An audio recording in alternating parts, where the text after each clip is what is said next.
Friends, welcome to the 22nd session of Talking Films Online. This is an online discussion group that began in June, and we have been going on every week. We watch films, and on Saturday night at this time, we meet for about an hour or two to discuss the films that we have watched.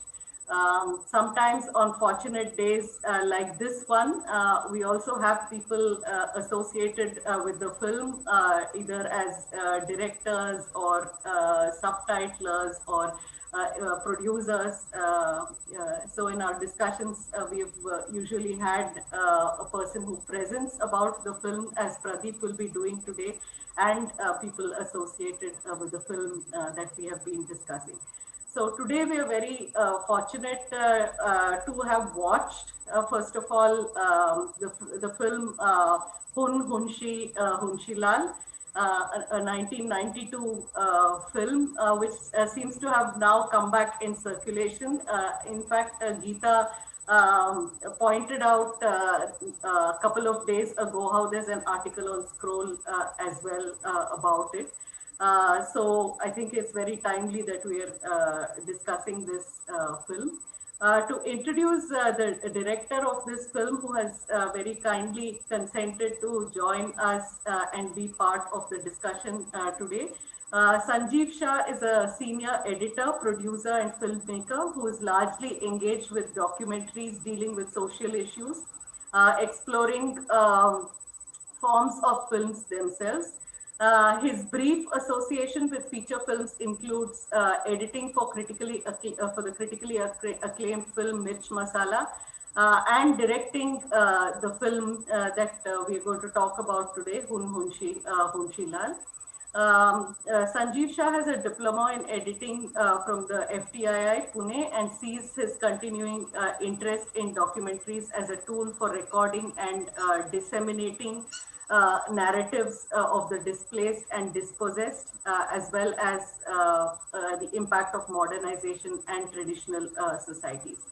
At the same time, we are also very happy to welcome Pradeep Kumar K.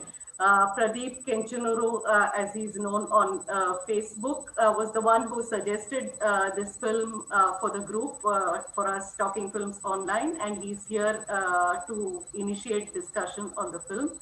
Pradeep Kumar Shetty K teaches history in Government PU College, Baindur, Karnataka. He did his master's in history from Mangalore University in 2007. He has done his PhD on the topic Ideology and Cultural Questions of the Kannada Film from Kannada University. He has done a film appreciation course in FTII in 2015. History, culture, political philosophy, and film studies are his areas of research interest. Welcome to Sanjeev Shah and welcome to Pradeep Kumar Shetty today. Over to you, Pradeep. You can begin with your presentation, and then maybe we'll move to the director and his discussion on the film, his own take on the film. Over to you, Pradeep. Thank you very much, Nikhila, for asking me to present on Hun Hunshi Lal. I very recently I came to know about this film with my friend, from my friend Nachi. He's a filmmaker and FTI graduate. He's living in Chennai, and his initiative and fraternity as Potato Eaters Collective made it possible to watch the film. So I have to thank Nachi and Potato Eaters Collective also. And first of all, I congratulate Sanjeev Shah for a great film actually. And it is so timely that it resembles and represents a lot of contemporary politics and things happening around us in India. That's why I think it's not a old film. It's not a old film. It's not 32 year old, but it's a new film. I think it transcends time and suits to present mostly. So after saying this, I begin with my observations with one of the very important film critics remark on Hunshi Lal. That is Aparna Frank. She's teaching film studies in Hunter College, New York. She says, like Girish Karnad's Tughlaq, Rushdie's Midnight Children, and indeed Robert Musil's The Man Without Qualities, Sanjeev Shah's Hunshi Lal is politically timeless in its satirical thrust. Shah's scatologized Kojpuri is not too far from Mushil's fictional Kaka Nia, the land of excrement, in its utterly irrelevant introduction of the tyrant on a toilet seat, an association that Sanjeev often deploys to both mock the figurehead and mark the absurd limits of his reign of violence. Viewers will probably first note the film's pertinence for contemporary India, and to some it will bring to mind Ketan Mehta's Bhavani Bhavai, a film that is always framed as Brechtian in its method. But I believe that this re-release of Hunshi Lal will show how there is an audiovisual surplus that is not contained by the political satire genre. This surplus is the highly charged use of collage for the purpose of creating a democratic form of cinema, in which folk music, documentary footage, bravura camera moments, and a supremely self-conscious ridiculing popular Indian cinema make for a richly pluralistic and cognitively interesting engagement. We savor this film not to know that happens next, but to what we will see and hear next. The collage form liberates folk music from its own regionalism and shows it as an art of people that bridges the urban and the rural. It renders historical footage a living reminder of India's revolutionary past and rubs those black and white images against the fictional but all too familiar terror imposed by an autocrat, and through lyrical aerial images and vivid camera moments, it reveals an often obscured beauty in Indian streets and in the faces of the common man. Hunshi Lal, produced and directed by Sanjeev Shah, with a loan from the National Film Development Corporation, released in theaters but was shown on Doordarshan several times. A lot of people in different corners or across the country watched the film on TV, and some of them also have seen in old VHS tapes or copies with poor sort of visual experience. Fortunately, Sanjeev ji restored Hunshi Lal with Prasad Lab. The restored copy gives us a sense of magnificence of great cinematographer, that is Navroj Contractor's cinematography. The movie stars the late actor Mohan Gokhale and Dilip Joshi, who later became television stars with the popular series Tarak Mehta Ka Olta Chashma. Also in the cast are Renuka Shahane and Manoj Joshi. Renuka Shahane of Surabhi fame and Manoj Joshi in one of his earliest film roles. One of the finest credit of this film, feature is music. I think it's a very integral element of this film that is done by Rajat Dolakia. As Sanjeev said in Potato Eater's discussion, that he was very busy at that time. Also, although he agreed to conduct music for him, and that's why it is also said that Rajat Dolakia placed in Sanjeev's father's house in Ahmedabad, and music has been made. Dolakia's music, a highlight of the unorthodox and hybrid narrative that combines elements of experimental cinema, the documentary, street theater, and the musical, can finally be heard again in all its sonic glory. On music also, Sanjeev clearly mentioned that he was totally fascinated by the Zaz tradition kind of music, and he never used much background score and instruments here. He majorly he used vocals, lot of vocals and folk expressions of music of Gujarat. And this music, for me, seems an extension. It transcends Gujarati kind of musical entity, and it transcends from Gujarat to, a pan-Indian entity, musical entity. The emergence of a film about an intolerant regime that cracks down on dissenters in well-timed. Hun Hunshi Hunshilal is a socio-political allegory set in a fictitious country named Kojpuri, which is ruled by the despot Badrabhu. Poverty reigns on the streets even as defense budgets keep shooting upwards. Badrabhu is surrounded by sycophants who tell him what he wants to hear, that he can make aeroplanes fly merely by blowing in the air. The dictator or Badrapu keeps a tight lid on rebellion or dissident. Whenever things get out of hand, he simply bans them. Badrapu blames Kojpuri's woes on a plague of mosquito. The earnest scientist Unshilal comes up with a vaccine for these irritants, but then gets embroiled in a conspiracy to overthrow the king. The film's English title is Love in the Time of Malaria. Film is shot largely in Ahmedabad. The story by Sanjeev and Gujarati writer Paresh Naik was a reaction to the decades of misrule in India, especially in independent India.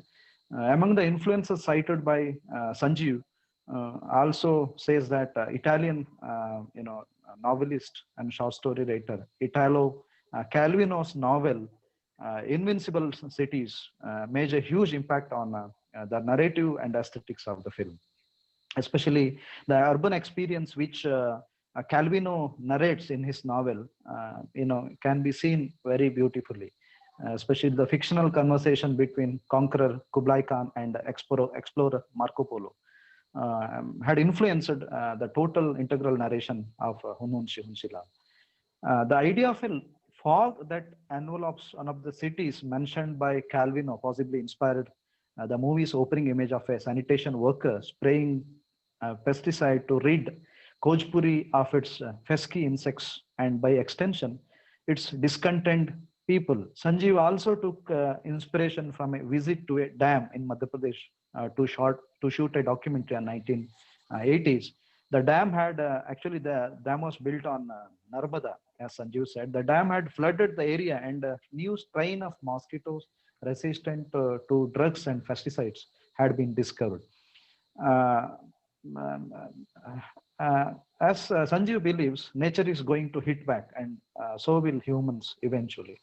Vast parts of Kojpuri resemble a construction site, a comment on the country's shabby infrastructure, as well as a feature common to cities set out to make this movie. Apart from Calvino, the other influences also made possible this movie. That is Asterix Comics, PG, Wodehouse, Mad Magazine, Hindi films, especially the kings who appears in Hindi films like the Audurate kings in films like Mughal-e-Azam and Mard, and European filmmakers such as Sergei Eisenstein and Jean-Luc Godard also influenced his aesthetics and politics. There was also the integration of the tradition of Gujarati literature and poetry that he had grown up with as well as the influences of his socio-political activities of the preceding decade. The overarching influence was the time itself when the last bastion of political alternative was being dismantled in the Eastern Bloc, when communal strife was almost at its peak in our country, and when Sanjeev was sensing the increasing pressure of the homogenizing that was to come with the project of development and progress as the pre-market economy, which opened on around the 1990s with LPG and other processes. The increasing marginalization of the dispossessed and the total intolerance of dissent, triggered the whole idea of the film. Especially the cities of 1980s and 1990s were marked by demolition and reconstruction.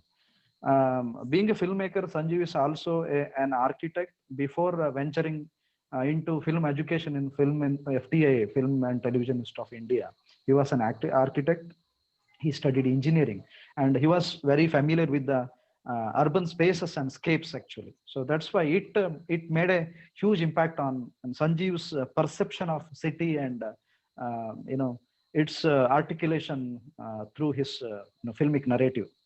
Um, the decades were also 90s filled with labor movements. Lot of labor movements were happened in Ahmedabad. I think that is also, and labor movement were crushed, snubbed by the government also.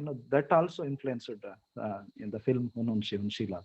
Um, um, uh, as earlier I said, uh, this film has nearly 40 songs, nearly 40 songs. Majorly, songs were vocal, instruments and other things has not used much actually. The music is very much compatible with the theme or plot or narrative, and it is nearly and neatly used with every scenes. I think in film, Dilip Joshi's, especially when Hunshilal was floating over the cities of Kojpuri, the kind of music and the kind of song, it suits very well, and it is highly compatible. And I think it also clearly deconstructs or dissects the prejudice of the music in Indian cinema is very much bore or boredom. I think here in Hununchi Hunshila, it suits well, and there is lot of compatibility, and music never undermine meaning of the integral narrative, but it supports the main narrative. Hunshilal was fallen hard for his colleague Parveen, that is Renuka Sahane, but has also learned that she is secretly rebelling against the ruler of Kojpuri, that is Badrabu. He begins to see Kojpuri with new eyes. Raghubir Yadav, the actor who is also a fine vocalist, sings that the word is all smoke and illusion as Hunshilal seemingly detaches himself from the roof of a building and flies over Kojpuri. Um, uh, for years, the barely seen Hununshi Hunshilal had been remembered for its daring formal experiment that was also a biting critique of the political situation of 1990s India.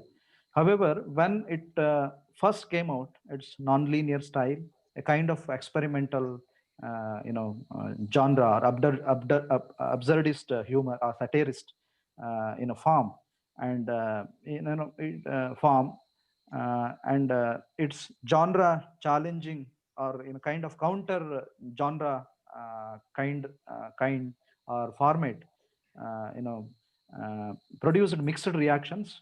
Some of the film critics and film enthusiasts hailed it, and some of them also received or commented in a different manner.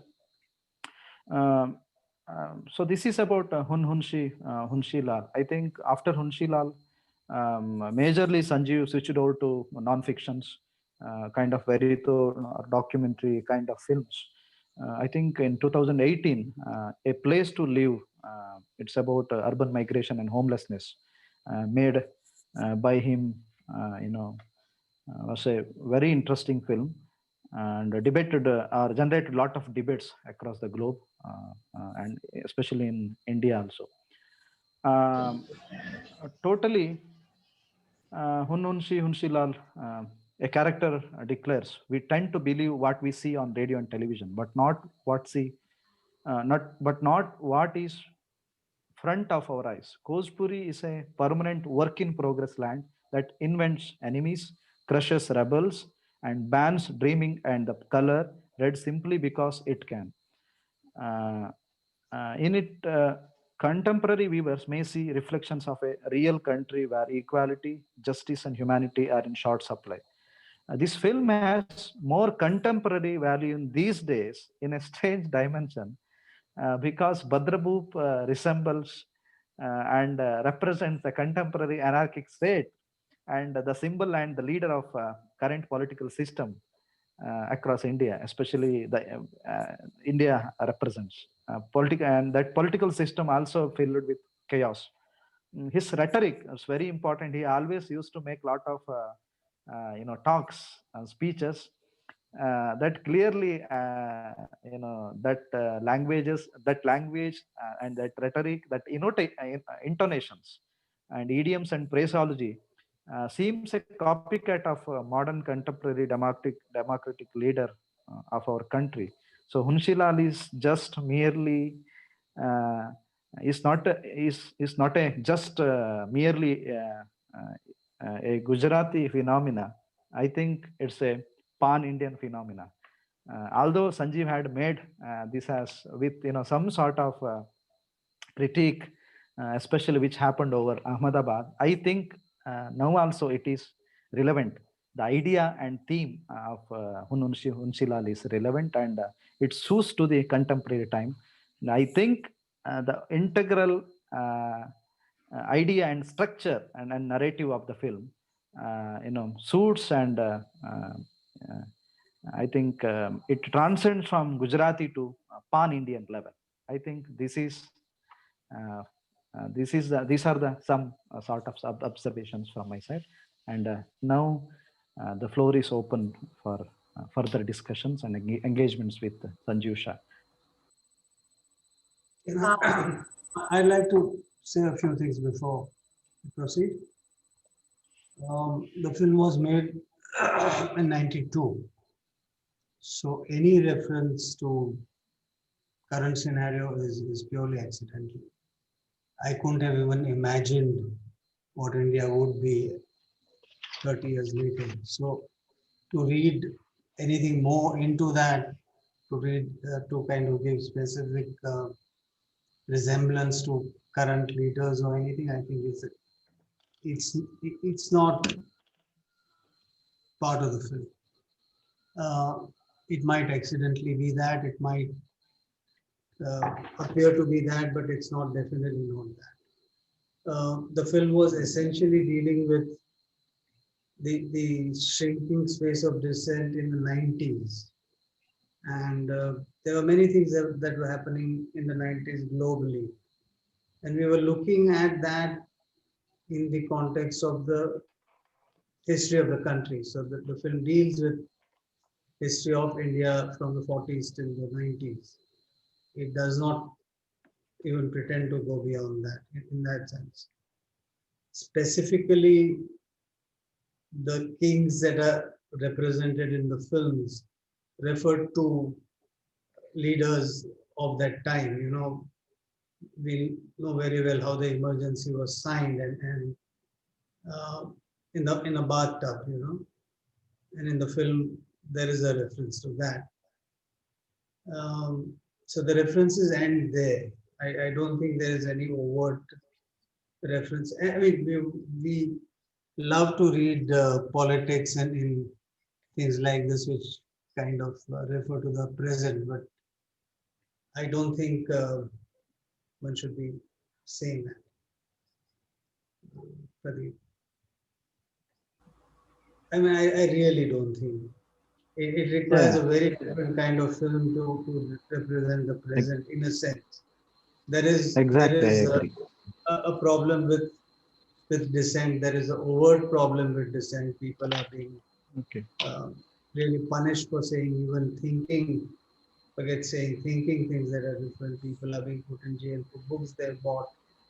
But I think the film, I mean, we should look at the film slightly differently and not try and impose the current scenario to strictly onto that.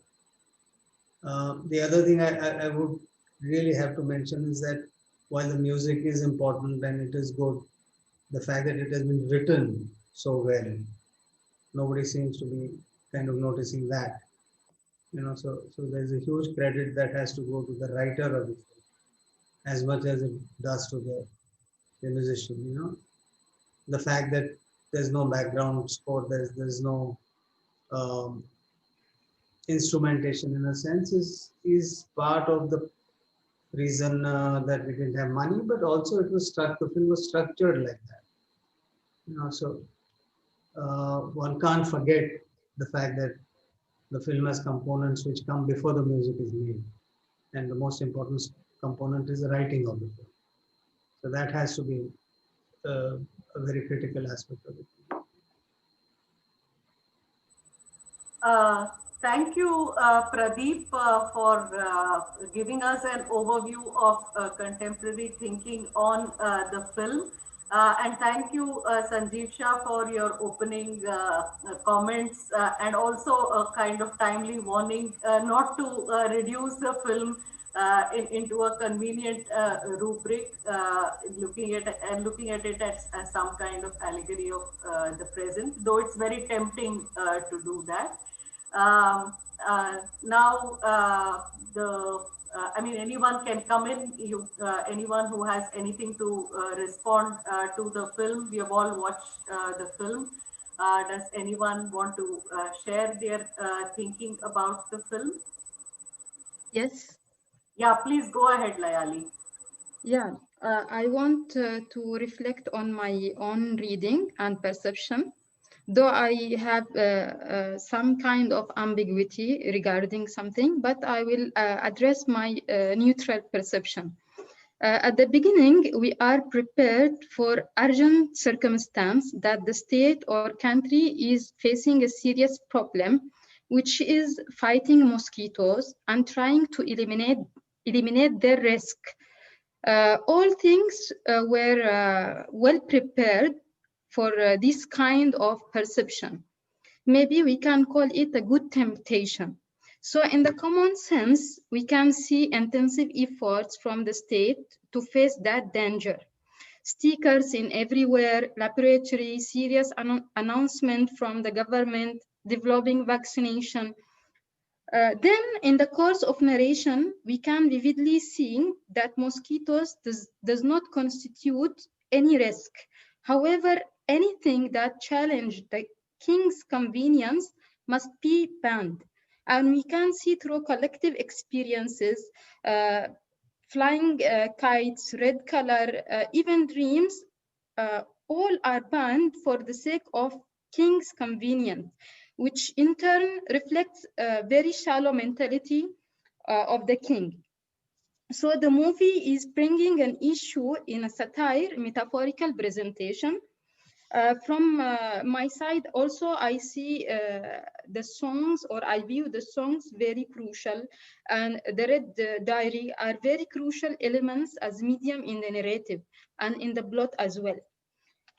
Though there is a kind of ambiguity, as I have stated, but I see that the movie is addressing the issue in a very smart way. What was written in the diary has not revealed. Maybe it has significance for the entire idea or message that the movie tried to convey. Finally, the revolution against the king and the attempt to kill him, we don't know clearly resulted in what kind of change. So the one who is watching is involved in a kind of questioning, trying to find some answers. That's all. Thanks, Layali, for your response. I think it's very insightful, particularly the idea that kings may come and kings may go, but you know, what is being perpetrated seems to continue no matter who the king is. Would Pradeep or Sanjeev Shah want to respond to what Layali, the comments that Layali made about the film? Sanjeev respond. Sorry. Yeah, Pradeep? Please respond, Sanjeev. Better. Yeah.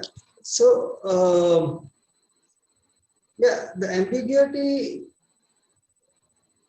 if you say that, is there, and that stays. I mean, it's never a black and white situation. You know, the mosquitoes, whoever they might be representing, whatever their ideals, they might not necessarily be all good, right?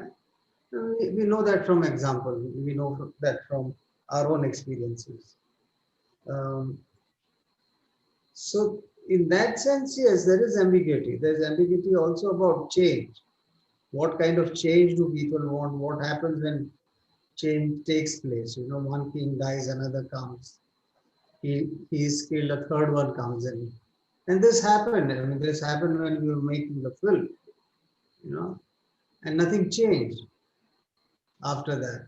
In fact, things became worse. So that is kind of happened, you know. So while we were actually making the film, Rajiv Gandhi was assassinated. So it was a strange coincidence. The Janata government had come into power by then. And there were great hopes for change. Nothing changed. Right?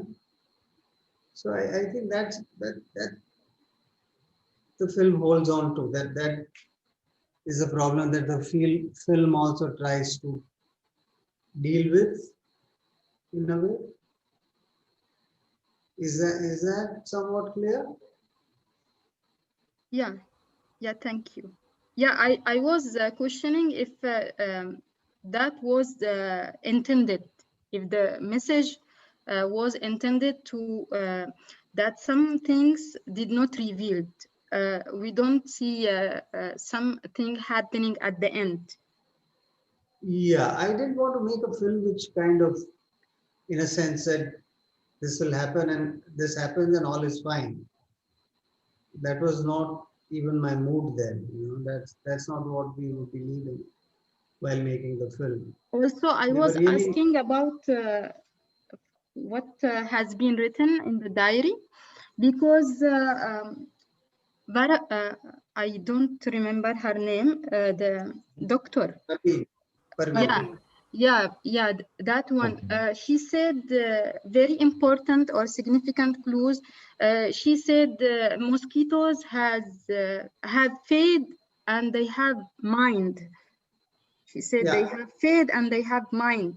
So I couldn't interpret such clues, and I'm trying to make a kind of sense or relation between these clues and what was written in that diary. Also, the place of Black Hill. Also, many things were not revealed. Diary red is a clue, isn't it? The diary being read is a sort of clue. Yeah. Yeah. But we see, my point is, I'm not necessarily taking a position. I'm saying that there are people who believe that their lives should be different, that they struggle to kind of fight for that better life. And they could be either mosquitoes or not mosquitoes, you know. Yeah. But anybody desiring that should not be considered to be dangerous and therefore to be eliminated. And I think that is what the film was trying to say. I don't know how clearly it manages to say that, but that was the idea. So what was happening in the 90s, let me also extend the discussion, is that dissent all over the world was being kind of suppressed. There was shrinking space for dissent. Economically, there was a single model of growth which was being pushed. You know, there was the collapse of the left, the collapse of the Soviet Union, the Berlin Wall was coming down, and we were kind of hurtling into one neoliberal kind of model of development, right? Capitalist neoliberal development. And for us, that was what we were looking at. That there is no more discussion about the dispossessed. You know, you're making a dam, you're making a road, you're making a highway. people do not have any rights to be where they are, where they've been for centuries. And are being moved around, right? It happens even today. So my concern and our concern while making the film was that which was happening, and that is what we were looking at, and that is what we were trying to present. And we Yeah, have but presented. sorry for interruption, but if No, that kind of revolution did not resulted in any change or any practical change, so what would be the message from the message is that not to has be be a passive? We can see that the doctor make a revolution against the king, though he was all the time working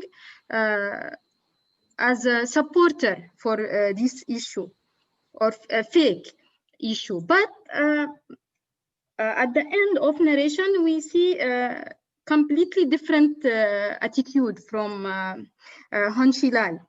I'm asking if that kind was initiated, then did not resulted in anything practical. So what would be the message behind it? The message would still be that people have to speak up.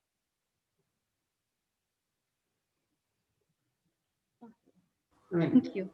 Yeah. he reacts to a situation, maybe because of the girl he falls in love with, maybe the girl influences him, the girl's thinking influences him, and he reacts to something that is happening in front of him. And I think all of us need to, at some point. Whether things will really change, whether we can bring about change, I don't know. But that's broadly speaking what the film is trying to say. Yeah, honestly, this is the first time that I try to watch the movie twice, more than one time. It's interesting. Thank you. Thank you. Yeah. Thanks, Layali. Yes, Pradeep, do you want to come in? No, before Pradeep says something, I want to say one thing in support of Sanjay, saying that in the beginning also there is call to mosquitoes to rise up, and there is the end also there is call to mosquitoes to rise up. The message is very clear: mosquitoes to rise up. So there should be no doubt. Yeah, status quo continues, but mosquitoes got to rise up. That's very clear from the beginning to the end. Yeah. After considering Sanjeev and Faniraj, I think a good filmmaker never, thinks of a final solution. It's a every film or every literary text is a kind of discursive, end. It's not a particular well-finished end. And I think being a human being amidst of society, that society with lot of chows and tensions, I think one has to react in his own way. And eventually, we are living in a society. We cannot escape from society, and I think it's it's very essential and right of every human being to react for the contemporary time. So I think that is what the film says. And every sort of dissent is very important. And let's not forget that it's a 30-year-old film, Unfortunately, it is it's speaking to a certain kind of truth, and I really hope that it won't. 30 years is a long time for things to have changed for the better. Lives of people to have improved, other things to have changed, and it is not. The world over, it is not, and that is very unfortunate. And while I like the fact that people are liking the film, I'm also sad that it still has to be relevant. Yeah, I know. That's quite a profound thing. profound aspect of this film. If no one wants to come in at this point, let me just make a couple of points of my own before I again open it out for discussion. Excuse me, ma'am. Before you start, I want just only to recommend. It doesn't mean if, for example, if I perceive the situation in different way, it doesn't mean that I did not get the message. But such kind of presentation, which, for example, make different response or create, I think the director doesn't want at the end to have the same response from the all spectators. It's normal that we got different reaction to the message. It doesn't mean that I'm not getting the message, but I'm asking about what kind of effects. See, he's trying to deliver a message that not to be passive. You have to react, you have to change. It doesn't mean to stay passive along the time or to support one side. But I'm asking, just questioning why this kind of reaction did not result in something. It's just a question. Yeah. No, yeah, and I think such kind it is like creativeness. It doesn't mean that I'm devaluing or deprecating. Yeah, we got the point. Sanjeev Shah, do you want to respond? Tarakeshwar has also raised his hand. Yeah. No, I'm not suggesting that you haven't got the point. I'm just saying that while making the film, we did not want to make a film which had a very clear bravura kind of ending, that okay, all is well. But at the same time, I mean, the last lines in the film are an exhaustion for people to rise, to think, to talk about themselves, of what they feel. Yeah. So that was the way the film was structured. Yeah, go ahead, Tarakeshwar.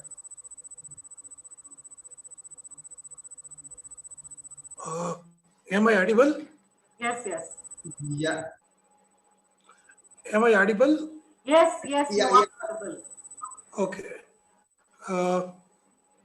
I think the discussion is revolving around what is the message.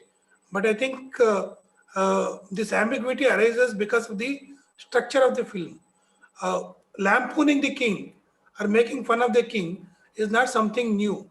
That is there in the tradition. You have Sanskrit plays and you have even early 20th century plays in various Indian languages which actually make fun of the kings. And most of these kings were resembling these small princely states that existed in the early 20th century in India. So the film is taking from that kind of folk dramatic tradition too. But in those folk stories, what happens is the king dies at the end. So there is a trick involved. Somebody will lead the king to a particular way and the king will die. But in this film, there is a departure from the earlier narratives about the mocking the king. Here, Unshilal dies. When he dies, once he turns against the king. So in that sense, it is tragic. So it is not happy ending. So in that sense, there is a kind of tension there. But even the tragic ending will have a particular kind of effect on the audience. So that, I think, is the importance of this film. So it takes from the folk and Sanskrit traditions to the story, but sets it in the 90s context, and then it modifies the ending. But interestingly, because it takes from the folk traditions and it becomes a kind of mythical elements are incorporated into the film. Though it is contextualized in the 80s, because of these folk and mythical qualities, it transcends time at the same time. So it is situated, it is historical, and at the same time, it transcends the time. So it is possible for us to make multiple interpretations of the film because of this structure. Whether the film originally intended to be so or not is a different issue. But because of this folk and mythical quality, but at the same time anchored in historical context, both are there. So in that sense, it is anchored in time as well as it transcends time when readers look at it. So let me say a couple of things about how we wrote the film. Right?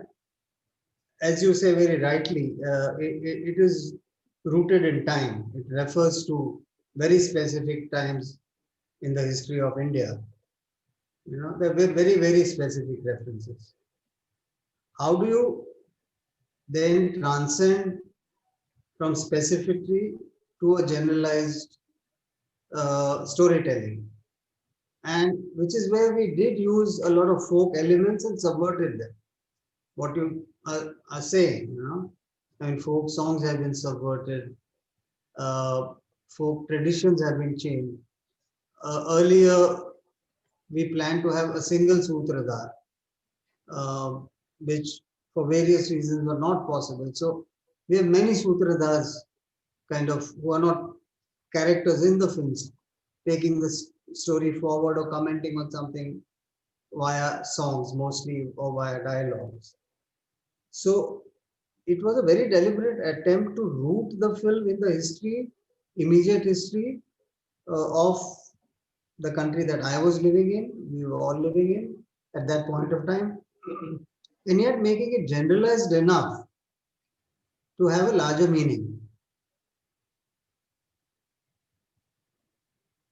Is that clear? Tarakeshwar? Yes, it's clear. Yeah. Yeah. Anyone else would like to come in at this point? Any related point? Can I come in? Yeah, please go ahead, Geeta. Please go ahead. I just had a simple question for the director, and that is with regard to the caption, the title of the film in English and Gujarati. In Gujarati, you call it Hunchi Hunchi Lal, which could have quite comfortably been translated as I Hunchi Hunchi Lal, or even my name is Hunchi Hunchi Lal. But the English title you have made it as Love in the Time of Malaria, which is quite, clearly a take from Gabriel Garcia Marquez's novel Love in the Time of Cholera. So did you have anything in mind when you chose Love in the Time of Malaria as your title as your English title for the film? So, Hunchi is a character in a poem by Manilal Patel, a very famous Gujarati poet and a writer. And it was, in a way, an ode to Gandhiji, the poem. So, Hunchi, the name we borrowed from there. Now, it can be the title can be read in two ways. One is that I become from myself to Hunchi Lal. So I progressed in life. From a nobody, he's become a somebody. In Gujarati, when you say Hunchi Lal or Sanjeev Lal or whatever, there is a sense of respect to the person. So the title suggests his journey from a nobody to a somebody in some ways. Or as you say, he's just saying his name or whatever. Love in the Time of Malaria was just, we needed an English title. And Love in the Time of Cholera had just come out, I think, a few years ago. And I thought it worked, Parveen's and Hunchi's love in the time of mosquitoes abounding and obviously causing malaria. It was a bit of a playful kind of title. There's nothing more than that. Yeah. Anyone else wants to come in? Okay, while you gather your thoughts, I was just kind of trying to make a couple of quick points. Although we know, and I also introduced Sanjeev Shah as the director of the film, to me, watching this film, it seemed more like an editor's film, because it's like a set of assemblages of a variety of visual content. Generally, the narrative is what is the structuring principle of a film.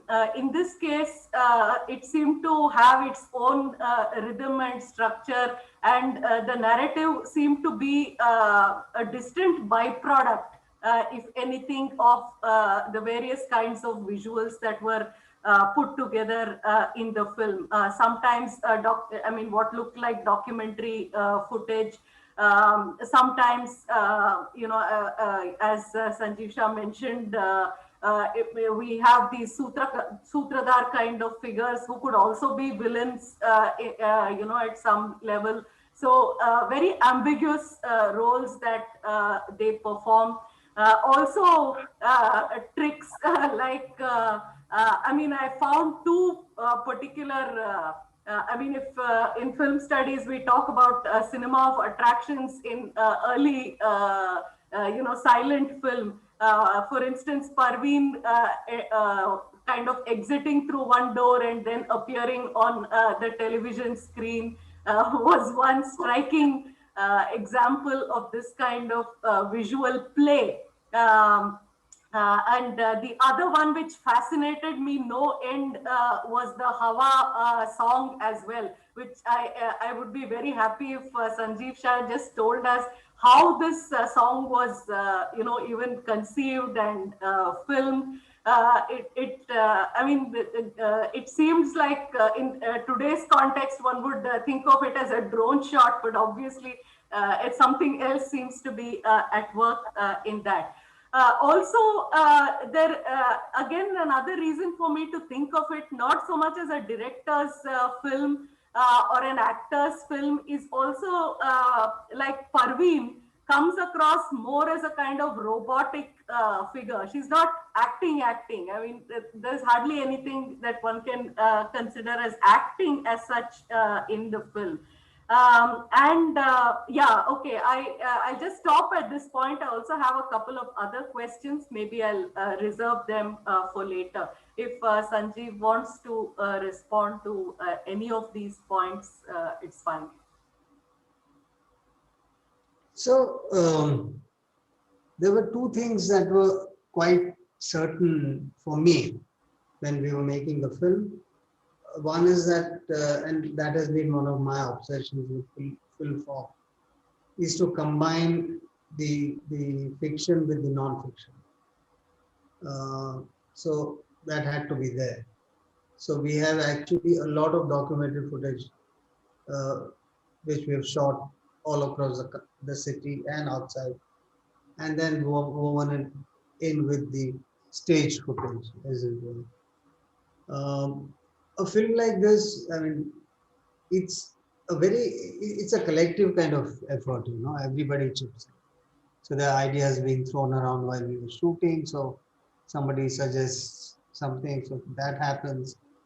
In fact, both the camera person and the sound recordist, they all became kind of recurring motifs in the film. They would appear at various points in the film doing all kinds of things, which are irrelevant to the story, but they are there. The various associates who acted as Sutradhars because there was nobody there. We picked up actually the scene where the third king gets killed. So the three kids who actually shoot that king were kids who had come to watch the shooting, and we picked them up and kind of asked them to do the role. And all of us, actually, quite a few of us who were making the film, we were all huge fans of Mad Magazine, of Asterix, of all kinds of other very satirical, funny kind of magazines. So all those ideas kept on being thrown up, and some were adopted, some were kind of incorporated.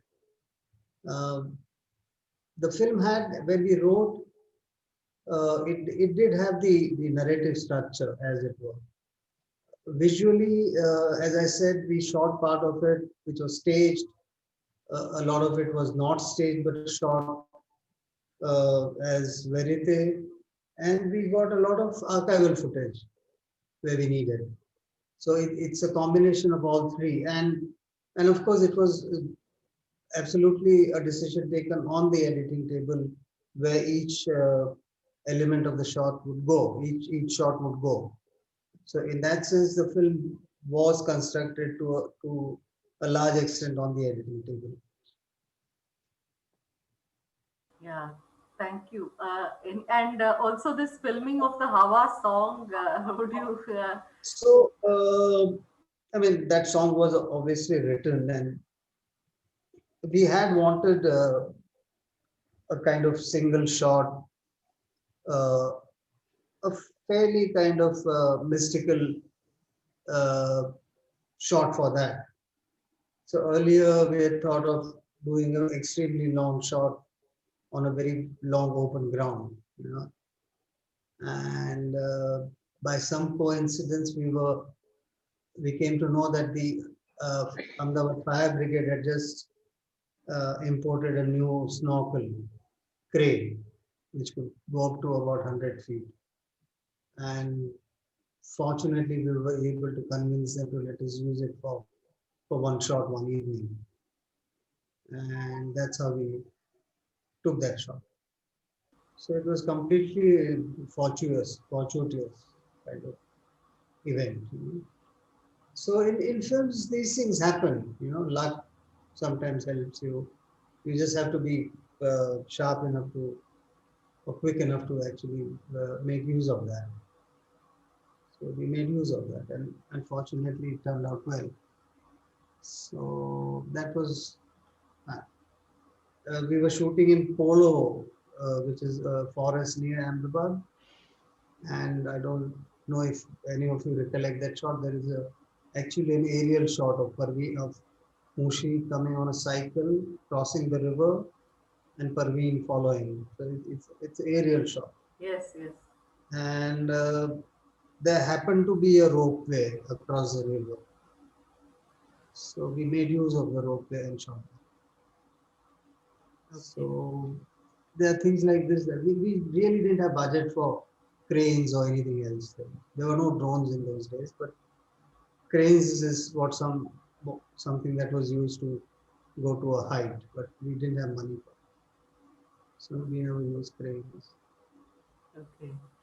Yeah, thank you. Paniraj sir, you've unmuted yourself. Please go ahead. Yeah, I just wanted to recollect few things because that 1980s to 1990 was a kind of a very strange times because that was the time when street theaters were very vibrant all through India. I mean, in the north through Janam and in south, we had a lot of street theaters, and I myself evolved from that particular generation of as a youth in all India perspective, like about this street theater, and I see a lot of elements of street theater here, borrowing from popular films, borrowing from folk music, borrowing from politics, and juxtaposing them and montaging them impromptu at sometimes when we perform at a particular place. I see a lot of that vibrant cultural element in 1980s to 1990, particularly, especially including Saptarashmi's theater. I'm not sure whether Sanjay is related with that kind of street theaters or not, but I could see that kind of liveliness there. So that when I saw that first time after 1990s, it was a very melancholic times for us because after one decade of vibrant street theater activism, cultural activism of hope and resistance, all of a sudden in 1990s we go with the fall of Soviet Union and all of us had a kind of a dream, and that when we watched it on TV as an young man, when I watched it on TV in 1992, I felt immediately connected with that. Immediately connected with the vibrancy of that decade of 80s to 90s, and all of a sudden the kind of a pessimistic surroundings what we faced, and I found it very realistic that Hunshi lies dumb in the sanatorium. That it represented almost us in a sense that a kind of a youth were vibrant, were resistant. We come from a middle class, educated middle class, and resisting, and all of a sudden finding it. And of course, that three kings, three avatar of kings represent three prime ministers. That is very evident there, from Indira Gandhi to Rajiv Gandhi, and finally VP Singh coming there. And that was really true for us in 1990s. So when I had a third view here with a new one in now, just 3 days back, I felt same thing. I think, yeah, that particular message connected from 1992, now it is not changed, that is connected. As Sanjay said, yeah, we should not overread it. But even if you underread it, yeah, we had a seeds of this time already then. But that film almost, what I can say, forecasted the kind of times we inherit. That's what my observation. I wanted to share this because I come from that generation of coming into social concern, social movements, vibrancy, and immediately losing it, and then still holding it. Kind of a mosquito I am, and kind of a mosquito I try to continue with. So, well, we grew up at the same time. You know, emergency was a huge concern for all of us. We, both the writer Paresh and myself, have participated in all kinds of activities which were then kind of the nature of a protest.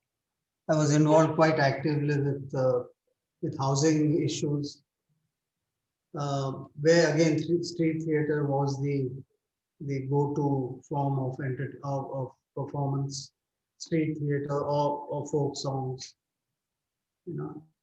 So I came from that background somewhat. Paresh came from that background, and our disconcert was with the times, the 90s in particular, the 80s and the 90s. And as you observed, it refers to the three prime ministers of India at that point of time. We didn't want to make it very obvious.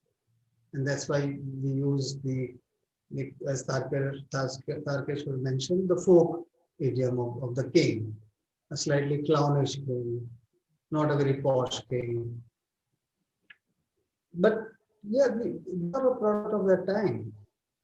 And naturally, we reacted to it in the manner that we should have, even while making the film.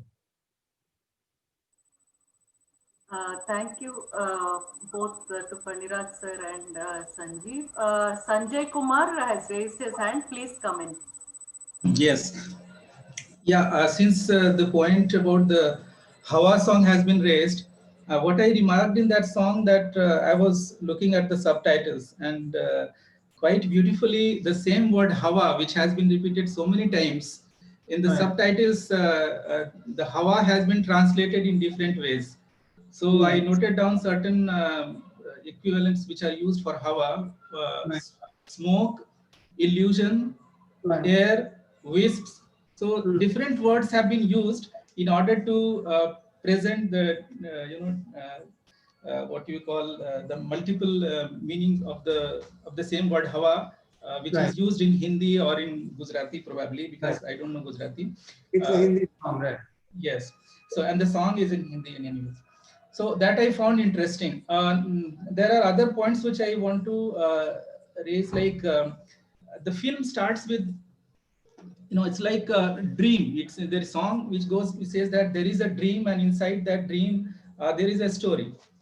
So that narrative is beautiful because you are already in a dream. Everything is happening in dream. We can assume that everything is happening in dream, whatever we see. And when later on Hunshi Lal is talking about his own dream, so that can be a dream within a dream.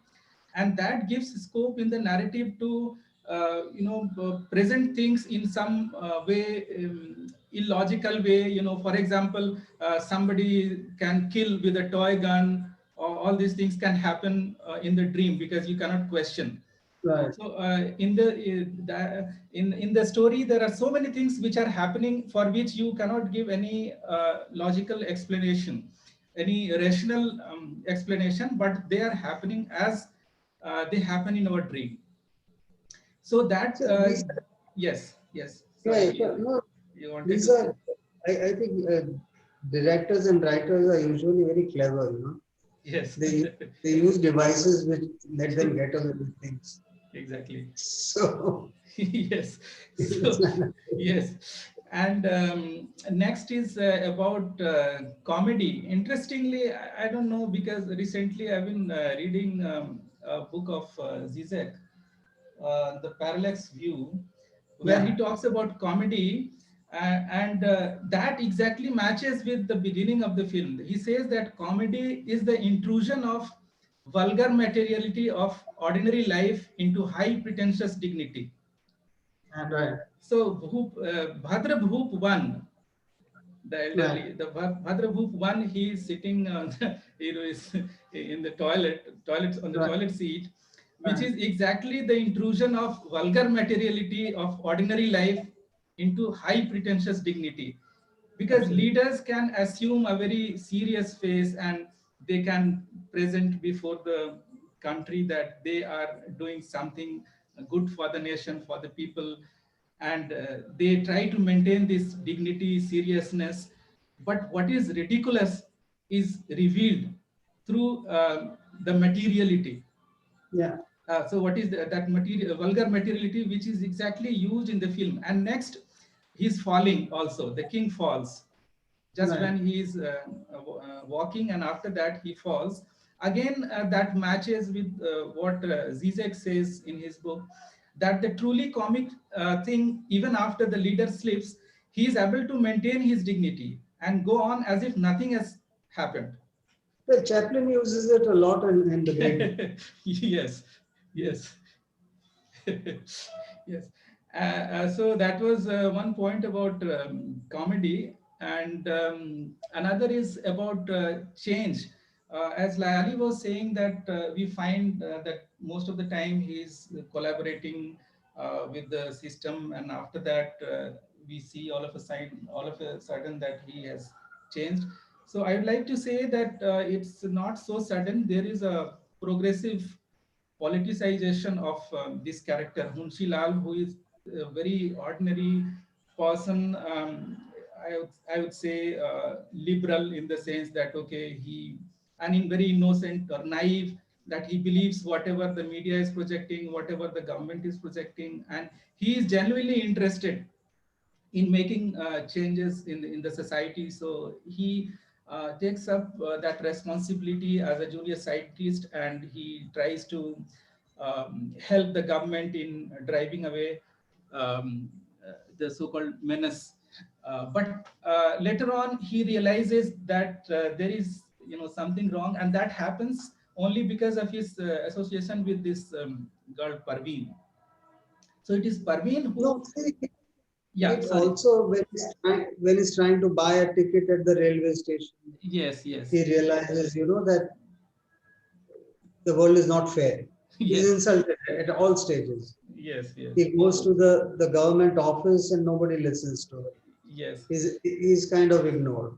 Yes. It builds up within him. Yes.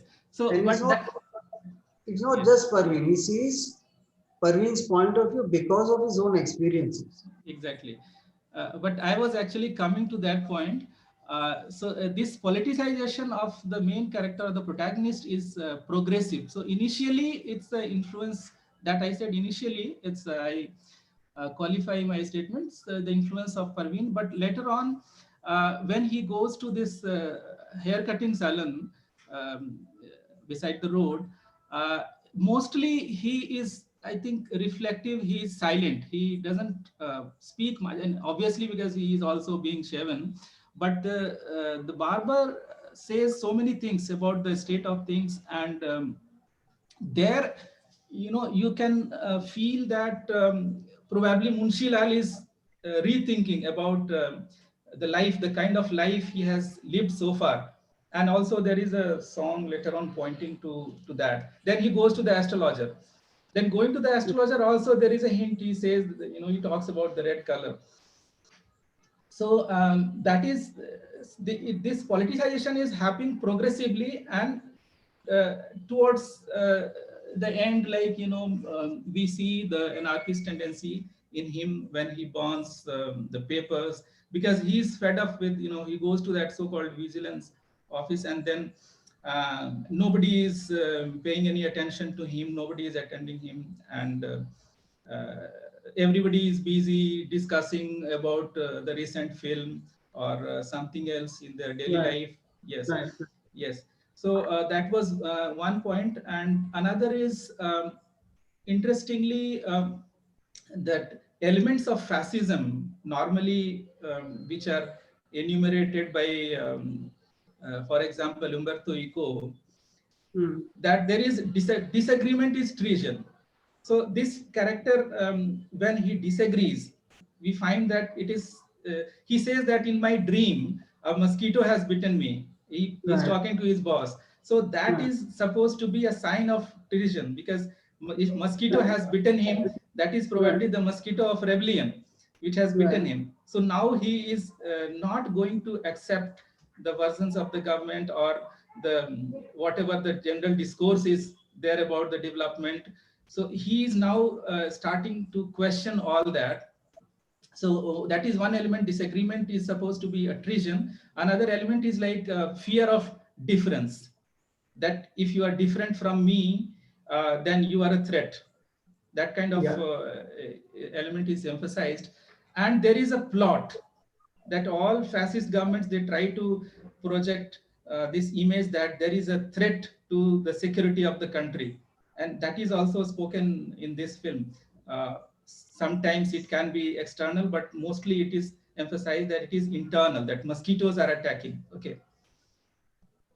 Then the use of the color red and black also, which are interesting, symbolic, because as we know about the color red, but the color black is also important, where you, that's supposed to be the color of protest, and it is also the color of the anarchists, which we have seen in several movements, including the student movement of 1968, where we had anarchists came with the black flag, and the left with the red flag. So red and black, these two colors have been used in a very beautiful way. For example, when the balloon is red, the diary is red, the kite is red, the signboard at the haircutting salon, the signboard is also the red color. Later on, when there is a poster with the image of Bhadrabhu, then that Munshi Lal is sitting on the chair, and that blood, like, red color spills on the table. So these two colors have been used beautifully. And just on a lighter vein, today Sanjeev is wearing black shirt. And I don't know whether it's a coincidence. And Pradeep is wearing a red shirt. I mostly wear black and okay, that's all I have to say. I mostly wear black. Thank you. Thank you. Thank you so much. Yeah. Pradeep, would you want to respond to anything that has been said so far? Would you have anything to say, add, respond? Pradeep?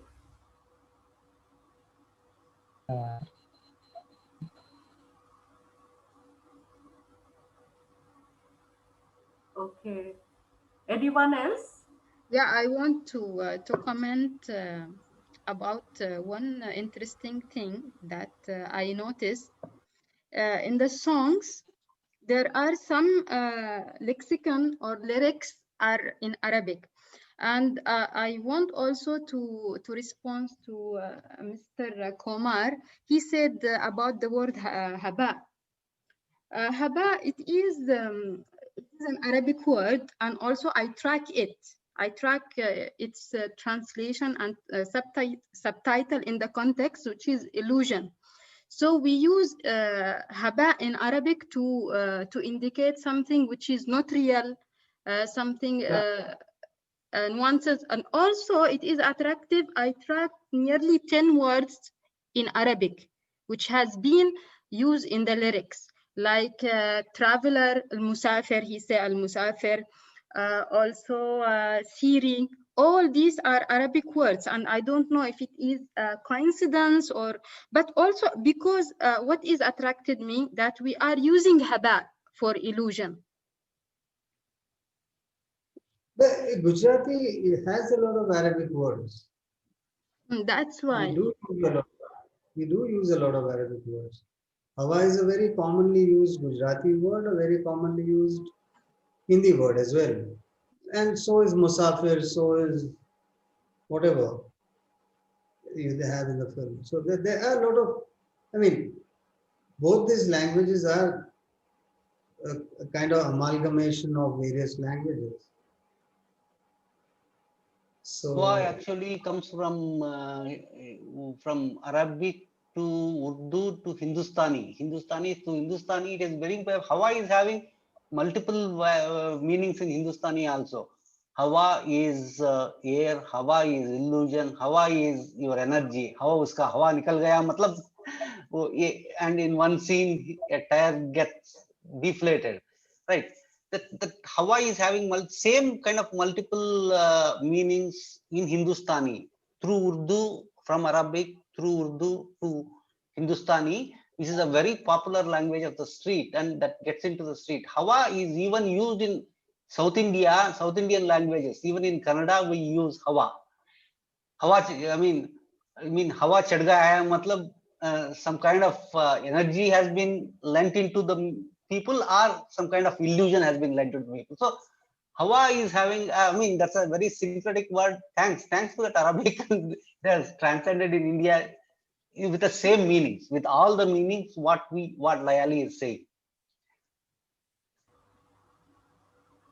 Yeah, and Sir Paniraj sir, as you said, in Kannada cinema, particular actors and being ascendant, their popularity being ascendant, we say, his Hawa. So right now, a particular actor's Hawa is, what we see around. So yeah. I mean, even it is used in the same term, because I don't know the epistemological origin in Arabic, but in any case, in Kannada we use it as air, gali. Gali is in the same sense.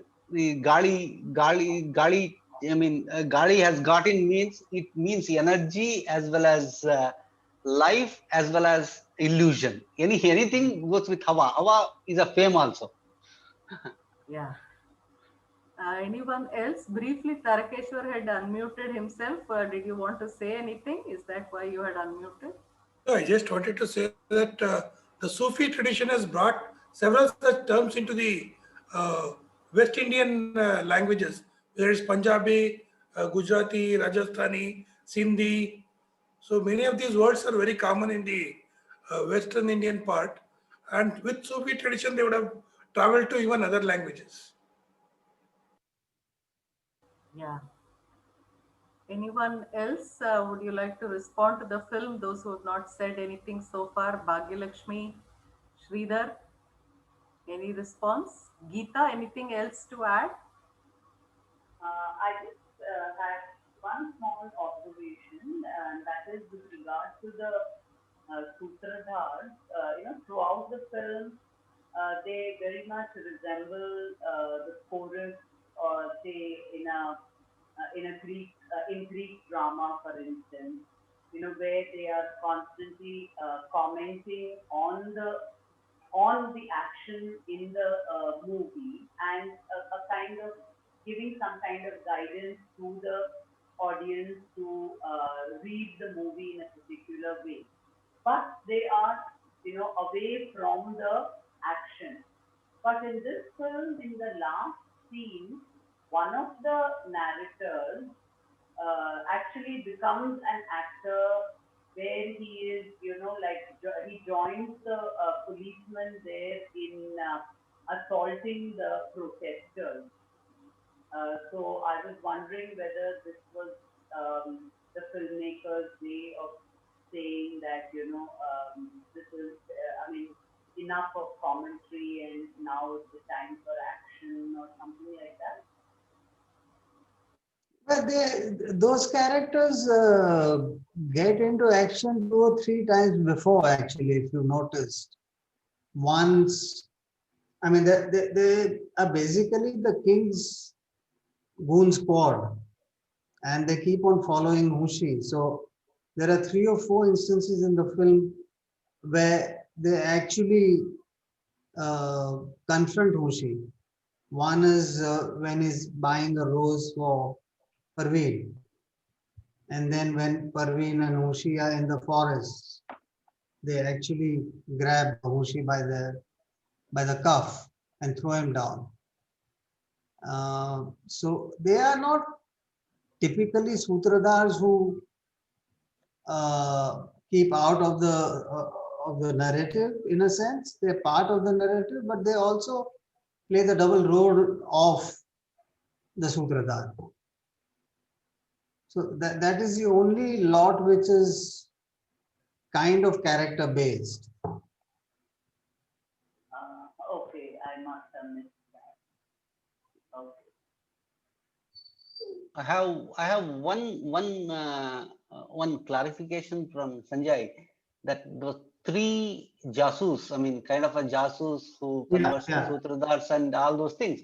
But the jasus is very Brechtian. They are not as vicious as a police officer who always stands by the king, or other police officers in the uniform. These jasus are Brechtian character things, that they mouth the love words of Hindi songs. They encourage this Hunshi Lal for love adventure. They do those things, but they are human in one way and they are jasus in the other way, and they are ridiculed by the king at when he pushes the water gun, and that guy is that he threatened and escaped from by showing a water gun. He ridicules them. So is it deliberate to structure them as such characters, as the Brechtian characters? Well, yeah, the origins were from that kind of genre. We didn't want them to be vicious, very kind of mean characters, because then it would shift the balance of the film whenever they appeared. So we thought it would be nicer to let them play a different kind of role, which is not very menacing, but yet it implies that they are doing somebody else's bidding, and they'll continue to do their bidding, in spite of the fact that they would be treated like nobodies. They could be insulted, they could be themselves actually arrested at some point of time, or at least reprimanded. Yeah, interestingly, they also become metaphor for our popular films. They mention that it can be that, it can be this. Yeah, part hegemonic, part popular. Yeah. And that's those 3 characters I found very interesting back in 1992, and even watching now, because the popular film plays that role of both being an hegemonic side and a counter-hegemonic in some sense, without unconsciously. Yeah. They're also very fine actors, actually. Yeah. And one uncomfortable question, if I ask now, it's from the part of the society what we have. If we had made this film now, would you have called it as a blue book? I couldn't have possibly been able to make it now. Now, if you have made it, it's a hypothetical question. Because Dalits are asking it to be a blue book now. Yeah. For me, I was very, very surprised when I actually got a censor certificate for this film in '92. I thought they would ask for some cuts, some kind of, nothing of that sort happened. But I don't know whether I would call it a blue book or something else. I don't know. Because that's the present discussion now about red, black, and blue. Yeah. I mean, it's hypothetical because. But I can't even pretend to be. I mean, I don't belong to that class, so I can't speak for them in any sense. So if I was to try and take kind of ownership of that blue book, I would be in deep trouble.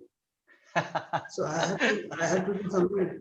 No, and I'm extremely sympathetic to that, that movement. But I have to find a different way of doing it. That's what I'm saying. Yeah, that's it. Thank you for that. Okay, anyone else? Anyone who has not said anything? Yes, Bhagyalakshmi, you unmuted yourself. Please go ahead. Thank you, Pradeep sir, for the interesting comments, and Sanjeev sir for such a wonderful movie. And because I have read it as a part of the contemporary times actually, and the warning won't allow to read me in that manner. So, anyways, this is my reading of the movie, and this Hunshi Lal, Love in the Time of Malaria, pictures the India post-independence, which is fascist and neoliberal in character. The movie shows how these dissenting voices are curtailed, and the king is boycotting everything that is against his empire. It is considered as a low-budget movie, but many of the scenes appear expensive and fascinating. And movie also tells how the king maintains his empire is really interesting, and how the system uses people like Hunshi Lal for its survival, which can also lead to the destruction of people of his community or himself. And also the music used in the movie as similar to the techniques of Indian theater is very interesting. And also the movie also tells how this love, malaria, and politics are deadly in the current political scenario. Thank you. Okay. So see, my only question is, it's not only kings who can be very jealous of guarding the power. Anybody who has power, a father figure in a family is very jealous to guard his power against his children, if he is threatened, by and large. A community leader. And we find it across the political spectrum, it's not just the very powerful, the highest people in power.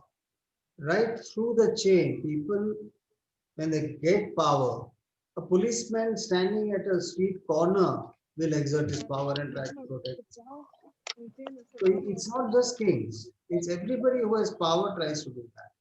And that's the point that we have to try and remember, that we're fighting against that at every level.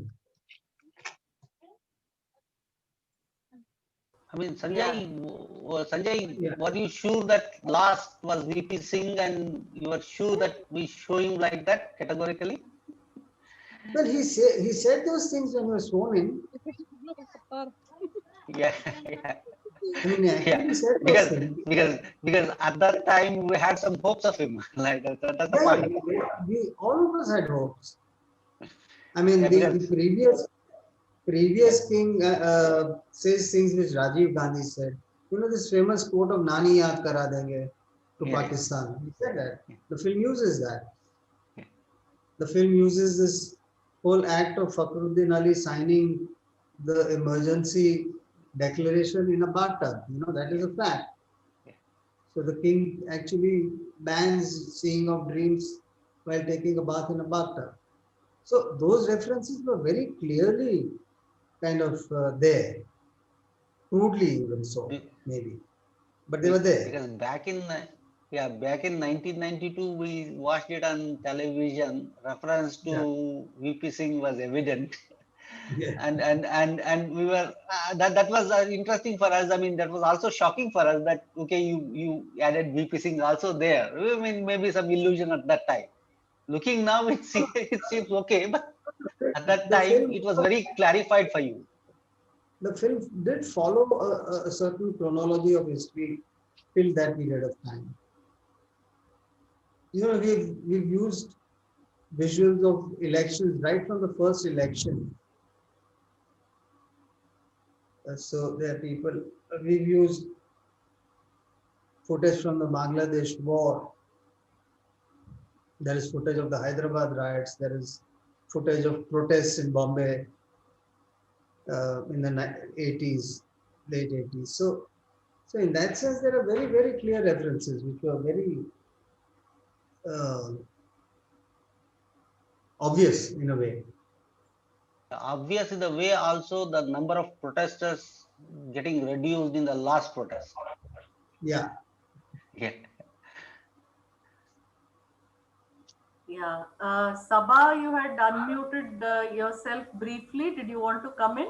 Sabah? No? Okay. Pradeep, yes, go ahead.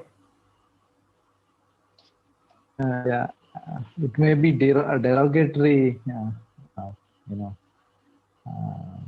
if I comment. I'm listening. Just give me 1 second. Just 1 second. Yeah, okay. With the context. Okay. Yeah, sorry. Sorry. Okay.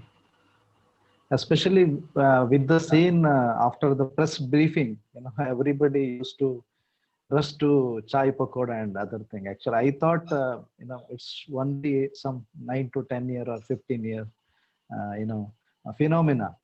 But you know, after watching the film, I came to know that, you know, it has a very, you know, it's a, you know, very old history and heritage. This kind of gesture, media gesture, and kind of irresponsibility, and you know, evolved even before. That's what, you know, I want Sanjeev to, you know, how you structured, you know, this particular scene. Which sequence? I'm sorry, I didn't. Are you talking chai pakoda, briefing. But that's how the press behaved, you know, those days. I mean, there was food and people used to rush to the food table. So it was a very interesting. Pradeep claims himself to be a press person, so that's why he calls it derogatory, and that's the attitude since long. We are keeping the illusion that press is liberal and the fifth column. No, it's not. I mean, it's really a fifth column. Yeah, well, I can tell you one thing. This film was being shown in the Delhi, the Indian Panorama in Delhi in '93, and in the press conference, there were pressmen who actually said that I should apologize for that sequence. So, not only is the press slightly unethical, it's also very, very sensitive about any criticism about itself. Yeah. Anyone else? Pradeep? What do you have to say, Pradeep? No, Pradeep was referring to that the recent. I mean, of late, the people are blaming press for handing glow with powers, but his concern was that when you filmed it, he was wondering whether it was like that.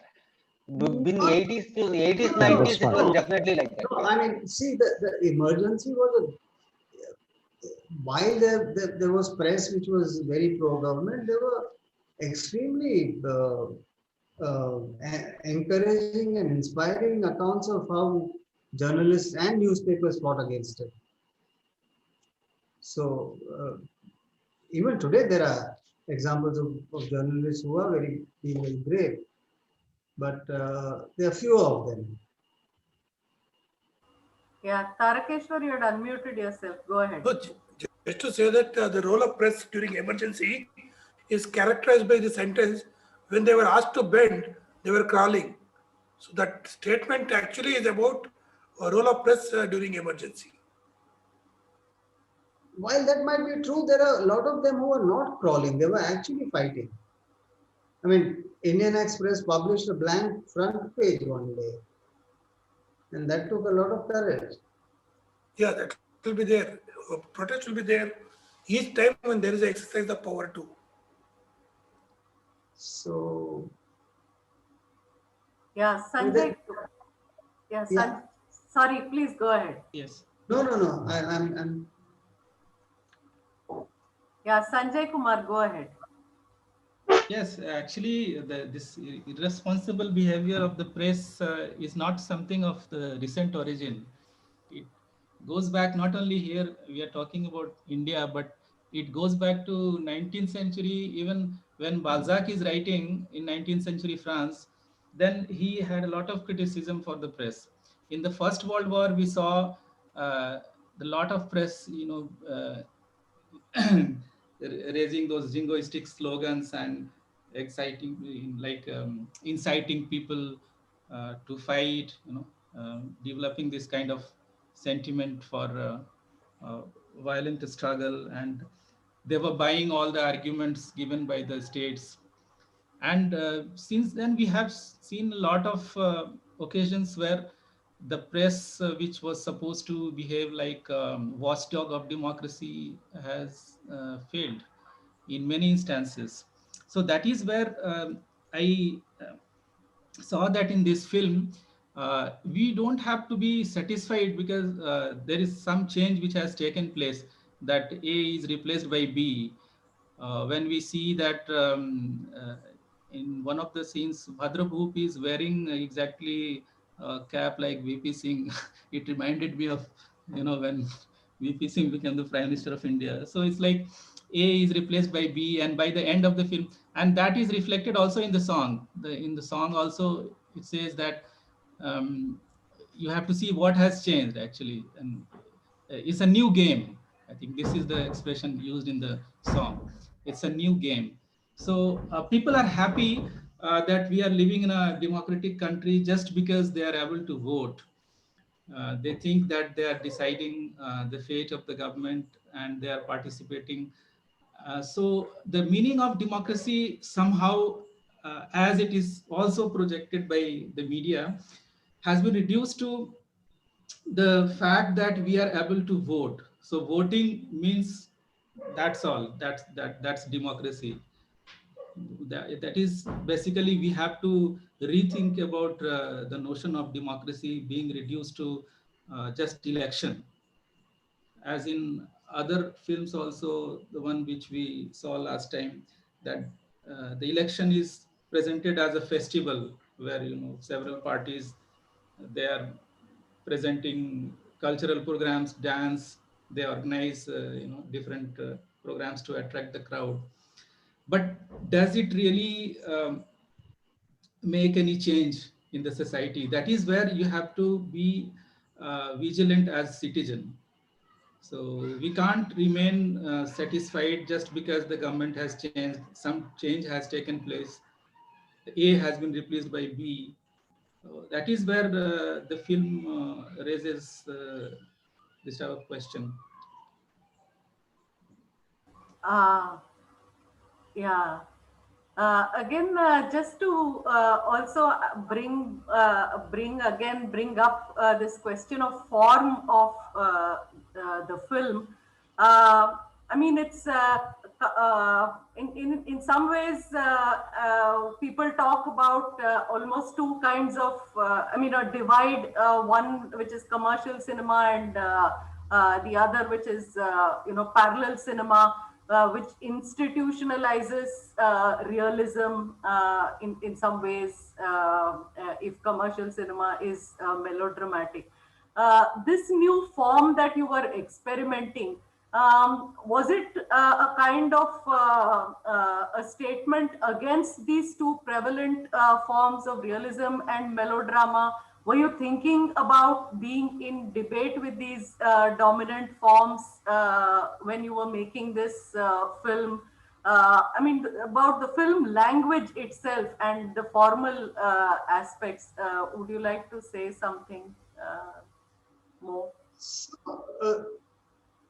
as I said, it all started with the idea of talking about contemporary Indian history, and within that, the idea of the shrinking space for dissent.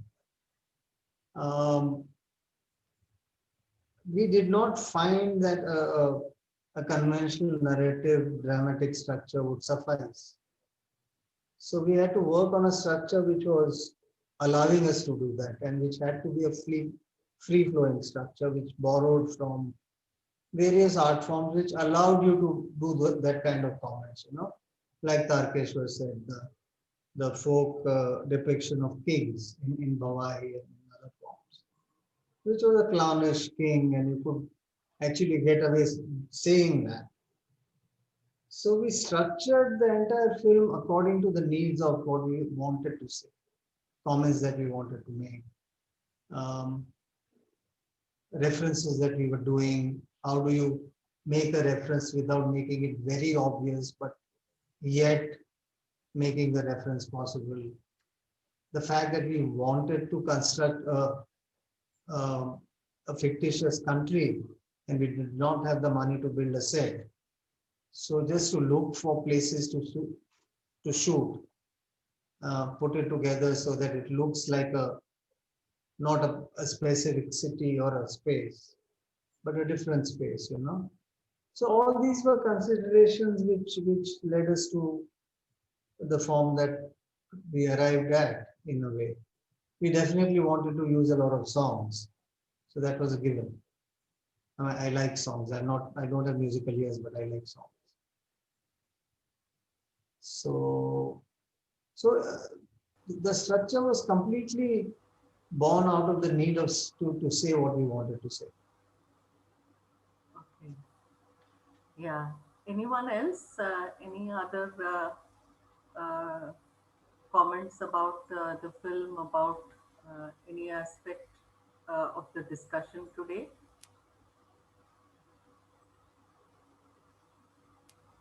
Okay. If no one has anything to add, then maybe it's time for me to thank our two guests, Sanjeev Shah, who has joined us today for the discussion of his film Hum Shi Lal. Thank you so much for sparing your time. It's a late evening discussion. In spite of that, you were there with us throughout. So thank you so much. And Pradeep Kumar Shetty, thank you for suggesting this film. We did not know that it was available until you actually drew our attention to it. And thank you for asking Sanjeev Shah to participate in this discussion. So it's been very fruitful. I thank everyone who has joined us today in the discussion. I have one important announcement to make about the coming schedule. I think those of you who have been following our Facebook page, Talking Films Online, already know about it. Next week, we will be discussing a Marathi film. After that, from November onwards, the whole of November, we will have a short film festival called Chittaramala. Chittaramala, the film festival, is curated by Geeta Vishwanath, one of our members of Talking Film Online, who was responsible in some ways for starting this discussion forum. And Nipa Majumdar of University of Pittsburgh. The links for the films will be made available, as it is being done now beforehand. Please join us every Saturday, and we are going to also go live on YouTube. In fact, we already did that today. So that you can share the link with those of your friends, who would be interested in this discussion. You're all welcome to join the discussion. Sanjeev Shah, too, if it's of interest to you, you're most welcome to join our November. Yeah. November discussions. So thank you all once again, and have a good weekend and good night. Thank you. Thank you. Thank you everybody for watching the film. Thank you very much. Thank you, everyone. Thank you. Thank you, everyone. Bye. Thank you, Sanjeev. Thank you. Thank you.